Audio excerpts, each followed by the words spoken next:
मुझे तुम पर पूरा विश्वास है। रवि और रेहाना खुद को स्टैंड करने के लिए पूरी मेहनत करते। रेहाना, मैं नौकरी नहीं करना चाहता हूँ। तो कोई बात नहीं, मैं नौकरी करके घर चलाती हूँ, तुम बिजनेस सेट करने की कोशिश करो। एक दिन। रेहाना, तुम जानती हो, मैंने जो विज्ञापन बनाने वाली कंपनी खोली थी ना, उसे बड़ी ब्रांड का ऑफर आया है। अब हम लोगों के दिन ब्यारे न्यारे हो गए हैं। मैं जानती थी रवि कि एक दिन तुम सेटल हो जाओगे। रवि का काम अच्छा चल जाता है। एक दिन वो रेहाना से कहता है, रेहाना, अब हम लोगों का बच्चा भी हो गया है। बहुत छोटा है वो। उसका ख्याल कैसे रखेंगे हम? कैसे क्या, मैं गांव से माँ को लेकर आ जाती हूँ। नौकरी से हाफ डे ले लिया करूंगी। अभी तो वो छोटा है, स्कूल जाने तक मैं मैनेज कर लूंगी। देखो रेहाना, मैं अब अच्छा कमा रहा हूँ। तुमको नौकरी करके परेशान होने की कोई जरूरत नहीं है। अरे कैसी बात कर रहे हैं, मैं अपनी लगी लगाई नौकरी कैसे छोड़ दूं? और मैंने तो सुना है हम लोगों को कुछ ही महीनों में सरकारी नौकरी मिल जाएगी। सरकारी नौकरी में कितना कमा लोगी? उतने में तो मैं ड्राइवर रख लूंगा। रेहाना को रवि की बात का थोड़ा बुरा तो लगता है। कम से कम मेरी नौकरी की इतनी बेइज्जती मत करो। भूल गए, इसी नौकरी के बदौलत तुमने अपना बिजनेस खड़ा किया है। अरे वो तो मैं किसी के भरोसे भी कर लेता। देखो, अपने बच्चे को संभालो, घर का काम करो। अब बाहर जाती तुम अच्छी नहीं लगती हो। रेहाना रवि के कहने पर नौकरी तो छोड़ देती है, लेकिन अब बड़े से घर में उसकी कीमत किसी नौकर से कम नहीं होती। एक दिन रवि का दोस्त आता है। भाभी, हम लोग तो आपको तब से जानते हैं जब से आप लोग शादी होकर इस शहर में आए थे। आपकी बदौलत ही सारा बिजनेस खड़ा हुआ है। ये किस्मत तो आप ही की है भाभी। हाँ हाँ भाई, हमारी मेहनत तो कुछ है ही नहीं। अरे होगी, लेकिन भाभी की किस्मत के आगे कुछ नहीं।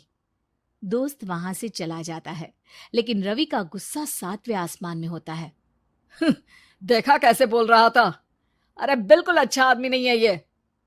कैसी बात कर रहे हैं आप? प्रशांत भैया तो बहुत अच्छे इंसान है रवि। कैसे उन्होंने हमारे मुश्किल वक्त में हमारा साथ दिया था। अरे था पैसा तो साथ दिया, नहीं तो कौन पूछता है? रवि का व्यवहार पैसा आते ही अलग हो गया। वो बंदे को बंदा नहीं समझता। घमंड से घिरे रवि ने तो एक दिन हद ही कर दी। रेहाना, मैं अब तुम्हारे साथ नहीं रह सकता हूँ। क्या? क्या बकवास कर रहे हो रवि? क्या कहना चाहते हो? और क्यों नहीं रह सकते तुम मेरे साथ? देखो, मुझे कोई और पसंद है, और उसने साथ रहने पर बस यही शर्त रखी है कि मुझे तुम्हें तलाक देना होगा। रेहाना, जो कि एक स्वावलंबी महिला थी, उसने बिना देर किए रवि को कह दिया, कोई इश्यू नहीं, मुझे पैकिंग में 4 दिन का वक्त लगेगा, लेकिन तब तक मैं तुम्हारे साथ नहीं रहूंगी। 4 दिन के लिए तुम कहीं और शिफ्ट हो जाओ, मैं घर से निकलूंगी तो बता दूंगी। रवि घर छोड़कर चला जाता है। रेहाना को दुख होता है, वो रोती है, लेकिन व्यवहार से स्ट्रांग रेहाना को पति के वापस आने का और उसे सबक सिखाने का पूरा भरोसा था। फिर एक दिन, अरे शुशिका, कब शादी करोगी तुम मुझसे? यार मैंने तो सोचा था तुम शादी से पहले मुझे विदेश लेकर जाओगे, महंगी कार दिलाओगे। अरे सब दिला दूंगा, लेकिन पहले मुझसे शादी तो कर लो। हाँ हाँ, क्यों नहीं। मैं कुछ दिनों के लिए अपने मम्मी पापा के पास जा रही हूँ और लोगों से अपनी शादी की बात करूंगी। अरे शुशिका, कैसे रहूंगा मैं तुम्हारे बिना? अब तो शादी ही होने वाली है हम लोगों की। शुशिका रवि को छोड़कर चली जाती है।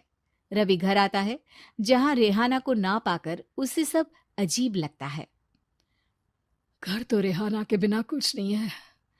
बच्चे की याद भी आ रही है। चलो एक वीडियो कॉल कर लेता हूँ। रवि रेहाना को वीडियो कॉल करता है, लेकिन रेहाना फोन नहीं उठाती। रात को सोते वक्त, मन कर रहा है मुन्ने को गले लगा लूं। चलो कोई ना, शुशिका से शादी के बाद मेरे और भी बच्चे होंगे। अगले दिन रवि ऑफिस जाता है, जहां टीना खड़ी होती है। सर, आपने अपने नए ऐड के लिए मॉडल की रिक्वायरमेंट डाली थी ना, मैं उसी के लिए आई हूँ। रवि टीना को देखकर खुश हो जाता है। अब शादी हो गई है तुम्हारी? नहीं सर, बस अच्छा सा हैंडसम और अमीर लड़का देख रहे हैं मेरे मम्मी पापा। रवि के दिमाग से तो टीना को देखकर शुशिका का ख्याल भी खत्म हो जाता है। अरे यार, ये लड़की मिल जाए कितनी सुंदर है। शुशिका तो इसके आगे कुछ नहीं है। आ, अब क्या तुम्हें ऐसा नहीं लगता कि मुझसे मिलकर तुम्हारी ये खोज खत्म हो गई है? आप ना, आप तो 2 बच्चों की पापा लग रहे हैं। अरे नहीं नहीं, मेरी शादी तो हुई थी, लेकिन बीवी को किसी और से प्यार था, मुझे छोड़कर चली गई। खैर, टीना की दोस्ती रवि से हो जाती है, लेकिन 1 महीने बाद शुशिका रवि के पास वापस आती है। मेरे मम्मी पापा तुमसे मिलना चाहते हैं, लेकिन उन लोगों को ये मत बताना कि तुम पहले से शादीशुदा हो, और हाँ, शादी से पहले अपनी सारी प्रॉपर्टी तुमको मेरे नाम करनी होगी। अरे पागल, अब मैं तुमसे शादी ही नहीं करना चाहता। भला ऐसी लालची औरत से कौन शादी करेगा? तभी वहां टीना आ जाती है। रवि, ये पागल सी औरत कौन है? देखो, तुमने ही कह दिया ना पागल, तो पागल ही है। पता नहीं कौन है, कह रही है शादी कर लो, लेकिन शादी से पहले अपनी सारी प्रॉपर्टी मेरे नाम कर दो। बोल तो सही रही है। वैसे तुम जानती हो, मेरी एक सहेली है, उसके पति ने उसे पैसा आते ही छोड़ दिया, जबकि उसको खड़ा करने वाली ही मेरी सहेली थी। और मुझे भी भरोसा नहीं है। अगर मैं भी तुमसे शादी करूंगी तो तभी, जब तुम मेरे नाम अपनी सारी प्रॉपर्टी कर दोगे। अरे हाँ हाँ, क्यों नहीं, बिल्कुल कर दूंगा। रवि और टीना की शादी की तारीख तय हो जाती है। वो अपनी सारी प्रॉपर्टी के कागज लेकर शादी वाली जगह पर पहुंचता है, लेकिन वहां टीना आती नहीं। रवि टीना को मैसेज करता है। कहाँ हो? सॉरी, मैं तुमसे शादी नहीं कर सकती, मुझे तुमसे भी ज्यादा पैसे वाला मिल गया। रवि को गुस्सा आ जाता है। वो गुस्से से सारा डेकोरेशन तोड़ रहा होता है कि वहां रेहाना आ जाती है। सर, क्या हो गया? क्या डेकोरेशन पसंद नहीं आई आपको? अ, तुम तुम यहाँ क्या कर रही हो? मैं यहाँ के डेकोरेटर हूँ। क्या आपको पसंद नहीं आई यहाँ की सजावट? रवि दौड़कर रेहाना के गले लग जाता है। मुझे माफ कर दो रेहाना। रवि रेहाना